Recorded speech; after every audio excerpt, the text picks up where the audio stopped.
Hello again. Um, been busy at the real job lately, so I haven't had time to make videos, and been a pretty crappy couple of weeks on the on the stocks. So maybe it's time to look at something different. Let's look at real estate.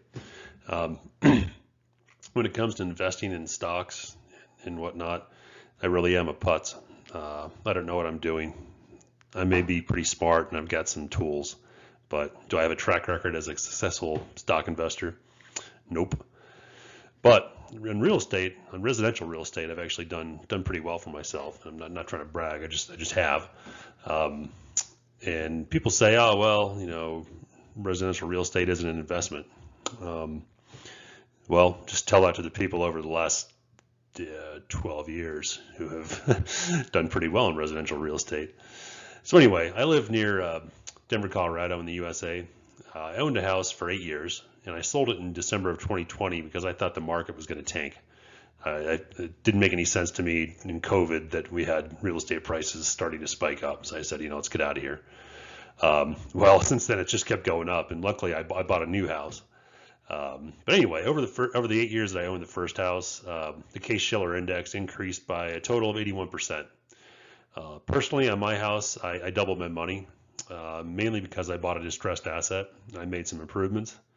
Also, I was in kind of a hot neighborhood, but that's really not the subject of this video. I'll make another video on kind of my thoughts on how to pick real estate, how to pick the winners in real estate. So this video is just about rent versus own. So if you don't have a rent versus own spreadsheet, I really encourage you to make one before you make a house purchase, especially. It's going to illuminate the situation and make your decisions much more clear. So I'll go over my spreadsheet step by step. So in my case, I needed to sell my house before I could buy a new one. So I sold the existing house for $987,000 after some seller's concessions. I paid $500,000 for it 8 years previous, so I basically doubled the money. I had $376,000 in mortgage debt. If you assume the commissions and closing costs were about 6%, then I came out of the sale with about $552,000 in cash. So now it's time to buy the new house.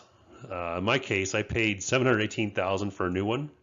And you'll notice that I paid a lot less for the new one. Most people don't do that. Most people like to trade up. Again, that's a subject for another video, but I bought another distressed asset. It's an estate sale, and I love that's what I'm really passionate about, is kind of flipping houses. So I'll do that some other time. Anyway, for the new house, I only put $143,000 down. I financed the most I possibly could without getting a jumbo loan, and that was $575,000. So that means that I have $409,000 in cash to invest or put to other uses. So why did I finance so much? Well, mortgage rates are just like stupidly low. I currently have a 1.875% 15-year note, and I pay less in mortgage interest than I do in HOA fees on this new house, which is sad and stupid in other ways. But I digress. So now let's forecast what's going to happen going forward to the new house. So assume that I spend $15,000 per year on insurance, taxes, and other expenses. Assume that the house appreciates a total of 25% cumulatively over the next 6 years. That's a pretty conservative assumption relative to what's happened in the previous 6. And also forget for a moment that the house has appreciated 25% just in the year that I've owned it. But again, I digress. So if I sell the house for $898,000 and have $369,000 left on my mortgage, then I would take in $475,000 in cash after the sale and after a closing cost. So now for the versus part of rent versus own. In my area, I would have to pay $3,000 a month to get a passable residence. To get something as nice as my current house, I'd have to pay $4,500 to $5,000 a month. But when you rent, you want to be cheap, right? You're not trying to impress anybody with your apartment. So I assume that the rent increases 3% annually, and given the inflation that we're currently experiencing, that may be a bad assumption, but that's the assumption I made for the spreadsheet. So I also assume that I can get an 8% return on my cash. Maybe that's conservative, maybe it's aggressive, but it is what it is. So when I financed a new place, I got a 2.354% 15-year note. Like I said, I've since refinanced that to 1.875%, but let's just keep the 2.354% for now. So at that rate, my monthly payment would be about $3,800 a month. So a bit more than the rental for sure. I use the built-in Google Sheets functions to compute the balance, the interest payments. So I just make a spreadsheet over 72 months to compute the interest paid and the balance on the mortgage. So I also compute the rent paid every year for 6 years. Okay, so now for the rent versus own comparison. In each case, I started with a lump sum of cash. So the amount was less in the ownership case because I had to make a down payment. And again, I grow this cash annually by 8% per year. So I've got a 6-year table of what the cash account is worth. So after 6 years on the rental case, I've paid $232,000 in rent. In the ownership case, I would have paid only $67,000 in interest and $90,000 in tax, insurance / expenses. In the ownership case, I received $475,000 in cash when I sold the house. And now let's tally up the totals. So on the rent side, I come out with $578,000, which is just a bit more than the $551,000 that I started with. So the returns on cash offset the rent that I paid. Look at it a different way. If you're pretty conservative, you could say, well, I was able to live for free on the returns from that cash on the house. So that's not bad. But however, on the ownership side, I have an amazing $910,000 at the end of 6 years. So owning just absolutely blows renting out of the water.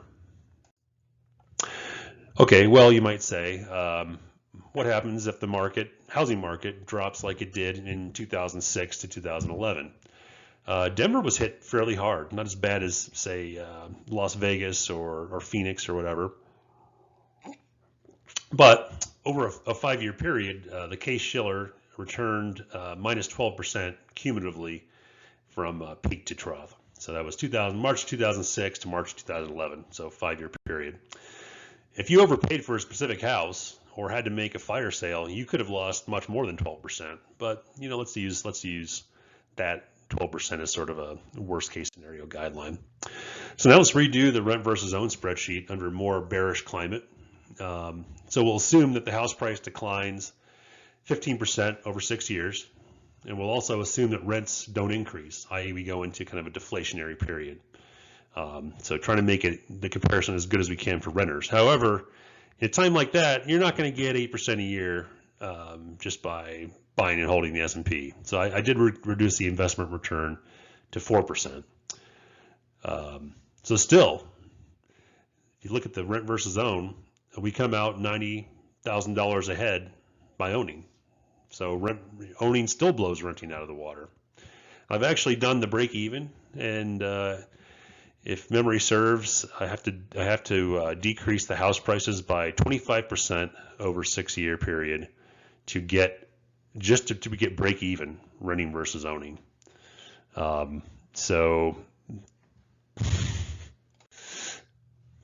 Okay, well now let's look at a more bullish case for owning, and frankly a more realistic one. Zillow already says that this new house is worth $1 million, and and I'm fixing it up. So Zillow doesn't know how crappy the house was when I bought it, and of course I'm fixing it up. So Zillow says it's worth $1 million, and that's probably realistic. So if we get a cumulative 60% return over 6 years, it's worth $1.15 million in 6 years, and that's not exactly a crazy assumption. Fairly consistent, or actually maybe more conservative than the last 6 years. So now let's also plug in my insanely low mortgage rate of 1.875%. If you just go over to the net column, ownership basically doubles your money over renting. So they say that owning houses is not an investment, and if you buy fixed up houses at full market prices, and I agree with you. If you don't put any thought into kind of your positioning, I agree with you. Owning house ownership is not an investment. But the fact is that rental is even worse investment. Renting is a cost. So anyway, let me know what you think about this. It's something near and dear to my heart, and we'll talk to you later.